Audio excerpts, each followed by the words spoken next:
Happy Moundville Monday, everyone. As virtual festival approaches, we're going to take a trip down memory lane with both past and present festival participants. They got a chance to sit down with the beloved Betsy Irwin, the past festival director, to discuss their experience of the Moundville Native American Festival. Let's take a look.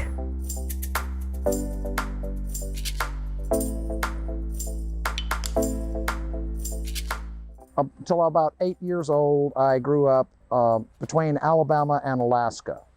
My father, actually my grandfather, went to Alaska during the gold rush. My father was born there. After World War II, my father was visiting family down in Alabama, and he met my mother, who was a country girl from outside of Half Acre, Alabama, and they moved to Alaska. And she couldn't stand being in Alaska away from all of her family and everything. So they'd spend about a year in Alaska, and then a year in Alabama, then a year in Alaska, then a year in Alabama. So myself and my baby sister were born in Alabama. My older brother, my younger sister, and my youngest brother were all born in Alaska. And of the 5 of us, guess which 2 don't have Southern accents, and guess which 3 do have deep Southern accents? I graduated from Marengo County High School in Thomaston. We moved back to Alabama when I was in the 2nd grade after my father was killed in a logging accident in Alaska. We moved back here. I graduated from Marengo County High School in 1975, and I joined the service then, and I stayed in that for 4 years. I used my GI Bill. I went to college for a couple of years, decided I didn't like it, so I ended up going back in the service, and I ended up spending 22 years in the service. And then after that, I was out on a stream. I was actually trapping beavers, and I was out on a stream. I came across a gravel bar, and I found like 75 to 100 points, blades, and so on and so forth on that gravel bar, and I decided that I wanted to learn how to make these. So a friend of mine named Jimbo McCullough from outside of Selma, who was one of the few nappers that kept the tradition alive, said, you know, I think they teach classes at Moundville. So I went to Moundville, and there was a guy here teaching classes, and I did learn. And then I went back and I saw Jimbo McCullough, and they started having festivals, and I started showing up at the festivals about 20 years ago. I first started sitting around with the nappers, and then one year the nappers played a joke on me. There were 3 or 4 of us nappers sitting in one little area, and the other nappers are, and as the kids came up, the napper said, "See that guy over there?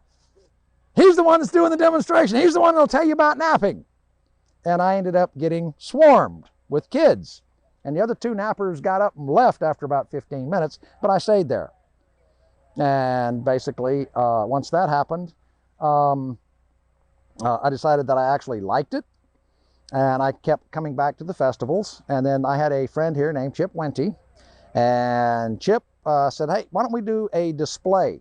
And I said, "Sure, what do I do?" He said, "Well, what do you know how to do?" I said, "Well, I learned, a guy showed me how to throw a dart with an atlatl, and I already know how to shoot a bow and arrow, and I know how to make a bow, Osage bow." He said, "Okay, we'll do hunting and fishing, and we will do food preparation and storage," which we did for about 5 or 6 years. And every time we would go in here and we'd do a little bit more research, and we'd get a little bit more involved, and we would make more and more and more stuff. And then one year, Betsy Irwin said, "Bill, Noel Grayson can't make it.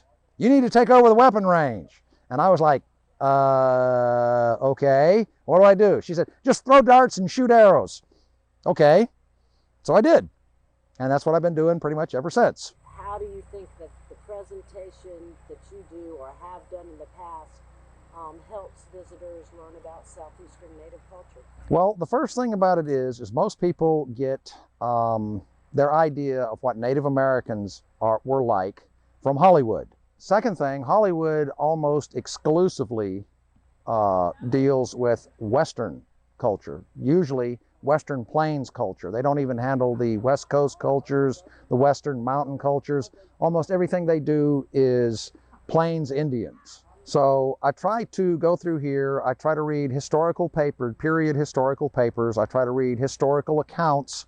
There are a lot of papers A lot of them are doctoral dissertations that are available through the University of Alabama that I like to read. The reason I like to read the papers is because you can actually see progressions in knowledge of where people have actually found out more and more and more. I try to let people know that kind of stuff. Thank you for watching, and as always, like and subscribe. For more information about Virtual Festival, please go here.